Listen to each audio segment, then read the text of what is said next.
Have you ever thought about the thoughts that went into the making of a hand-knitted jumper for you to wear?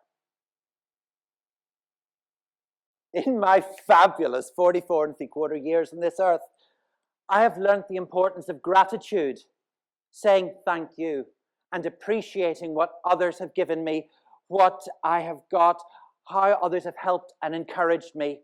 Makes me feel good, and I hopefully want them to feel good and valued too.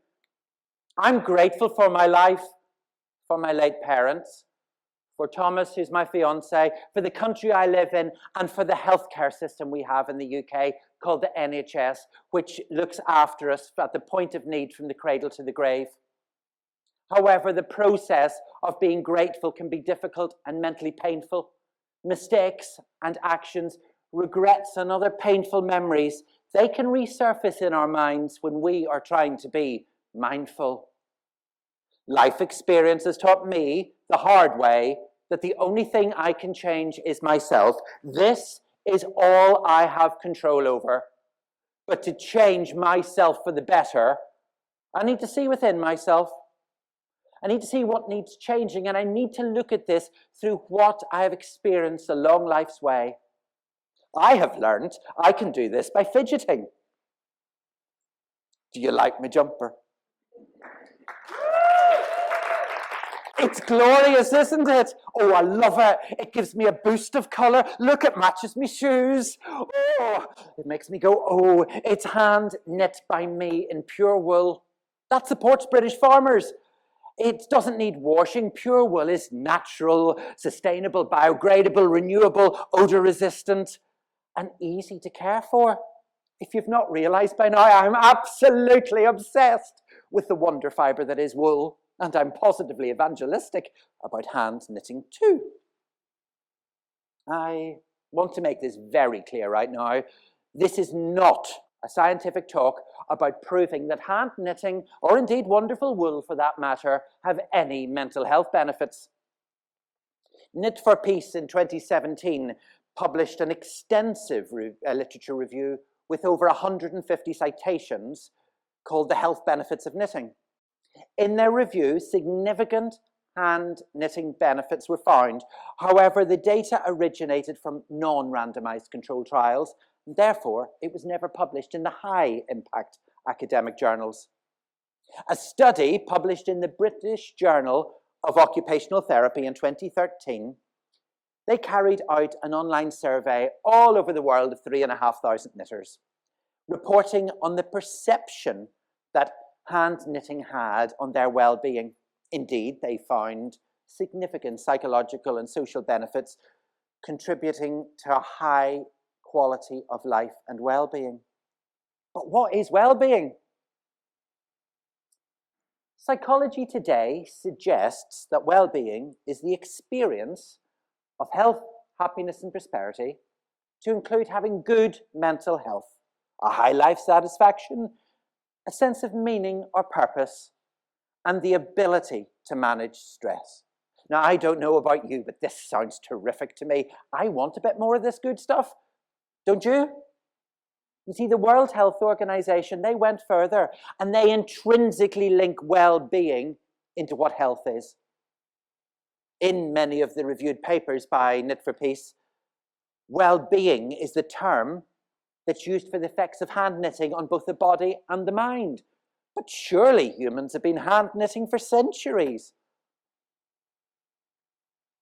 But my own experience was so fundamental to my personal well-being that I feel it needs to be shared, if only to create an appetite to encourage academic research into the benefits of hand knitting, because in my view, this needs and deserves to be scientifically and robustly evaluated.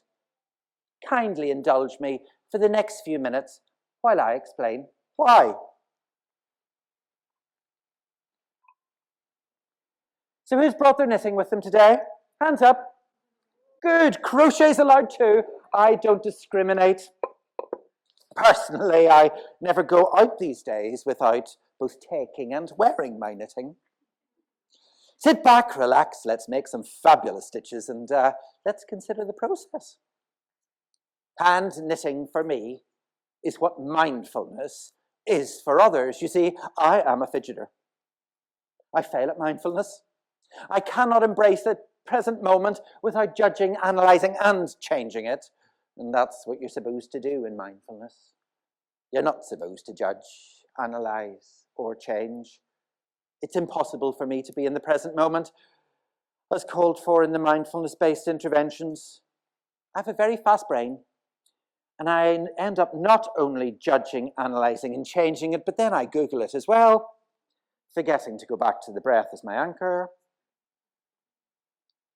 I get myself in a bit of a muddle, a tiz, and I realise I've done it all wrong. I've failed at mindfulness. That means I've been living in the past in my head, worrying about the future, and not enjoying my life in the present moment.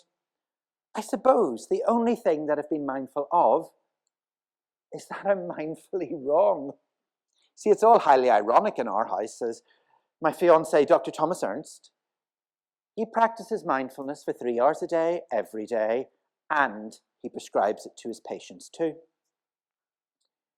In a time of increased media awareness into the mental health issues and increased popularity in the concept of social prescribing, where medical professionals are able to prescribe to people a range of local, non-clinical interventions for their health and well-being, like going to a knitting club, I feel we need to generate an evidence base for interventions which broadly fall into this category. My hypothesis, if I may, would be that a mindful approach to hand knitting has similar benefits compared with the established evidence base of mindfulness-based stress reduction. That's things like anxiety and depression may decrease, improved immune function, lowered blood pressure, improved sleep and self-confidence. There was a study that proved reduced burnout in nurses and reduction in chronic pain. Now, I don't know about you, but this truly wonderful list of healing is free. But my brain's a bit too busy for it. Things happened in my life, things that should not have happened. Homophobic and narcissistic abuse being constant themes during my fabulous 34 3/4 years on this earth. Depression set in, I collapsed, diagnosed with a moderately severe depressive episode. I was confined to my bed for a year. I did not know what to do, and even if I did not have the energy to do it. All I could do every day was watch TV. I had lost me. Thomas kept loving me. I was prescribed antidepressants and self-medicated with too much alcohol. A year of psychodynamic psychotherapy left me confused. I was left to feel like a lesser person in society and a second-class human being. I needed to do something. My personal experience of antidepressants is they simply allowed me to stand up, but did not give me the ability to move forward or even contemplate thriving. It is at this point I started to knit. My starter kit contained 2 chopsticks, a piece of string, and a tutorial on YouTube. I could barely create a stitch at this point when I ordered some beige alpaca wool and started to knit a jumper on these things. The resulting item is somewhat shapeless, but it will live as a testimony to my well-being for the rest of my life, albeit at the back of the wardrobe. Why do the moths never eat the ugly items, I say? Knitting magazine called it the most awful thing. Thomas and I started to notice a huge change in both my mood and my want to do things on the days that I would knit. In the middle of my personal darkness, light had started to shine and I kept knitting. I call it knittation, a mindful approach to hand knitting. It allowed me to enter a parallel world to mindfulness-based stress reduction, and my body and my soul started to heal. I knit for an hour every day. These days, my depression has not returned. I've stopped taking antidepressants 3 years ago, I managed to stop smoking 2 years ago, and I am succeeding and living and thriving and on this stage today. And I have an international company called McIntosh where we sell natural fibers and pure wools.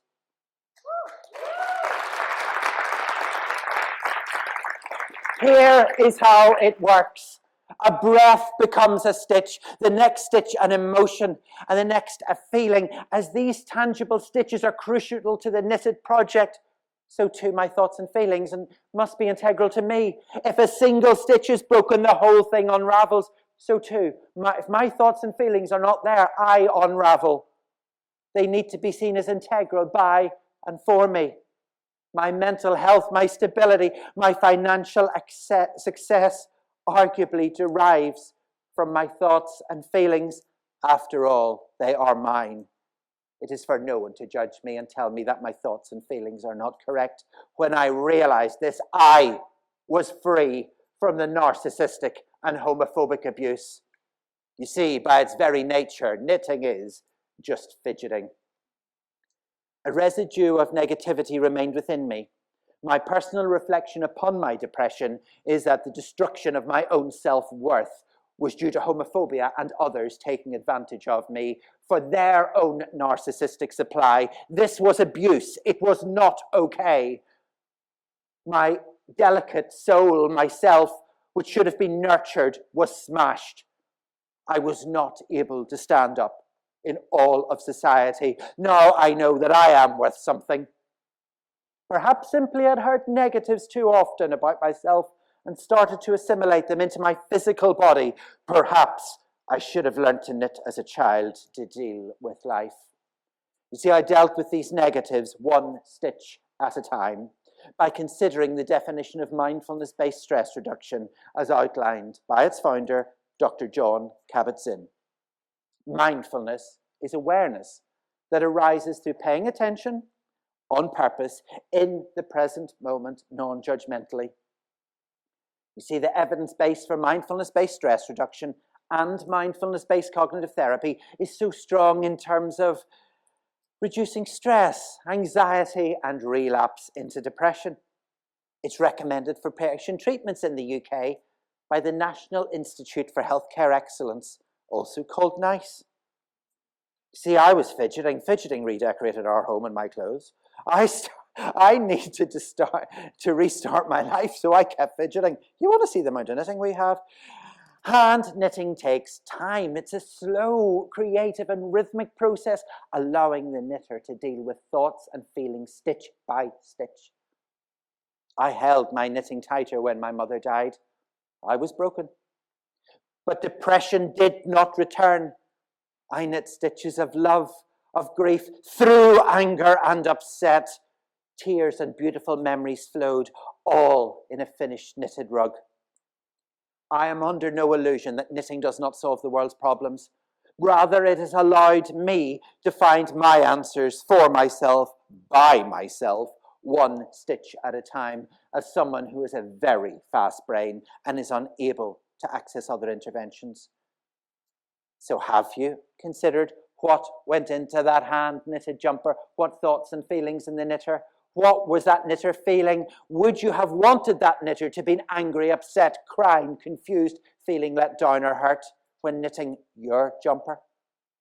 Oh, I would argue, yes, you would, because by allowing this human being to feel these things while making a stitch, they are healing, and this healing is making your garment.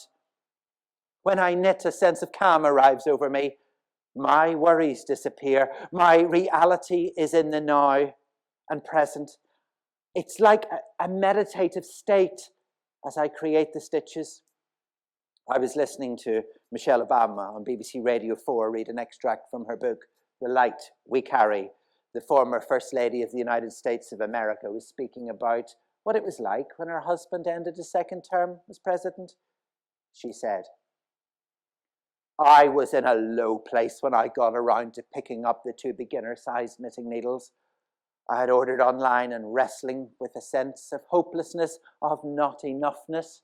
When I unrolled that small, thick grey yarn that I had bought and looped it over the needle for the first time, Something in the tiny and precise motion on repeat of those clicking needles, it moved my brain in a different direction. After stalling on what to come up from my convention speech, I knew what I wanted to say. You see, in this jumper I'm wearing, each and every stitch was knit by hand with 2 sticks that we call knitting needles. No machines. Just basic equipment that is easily accessible. All 112,608 stitches in this jumper were knitted by hand. Each stitch acknowledged, understood, and loved by me as I knit into the stitch on one needle to create new ones, passing this new life from one needle to the next, going backwards and forwards, diligently and rhythmically, shaping the length and the work as beautifully required. I learnt that the journey is as important, if not more so, than the destination. So, while I wait for this research into the benefits of hand knitting to be published, and I contemplate my thoughts, my feelings and emotions, and what others have said to and about me over the next few stitches, I'm mindful that the point is, like all of the research suggests, it's because of its therapeutic value that hand knitting, it just simply works for me. So I'm going to stick to my knitting. Because you know what? That's the one place in life that I do know.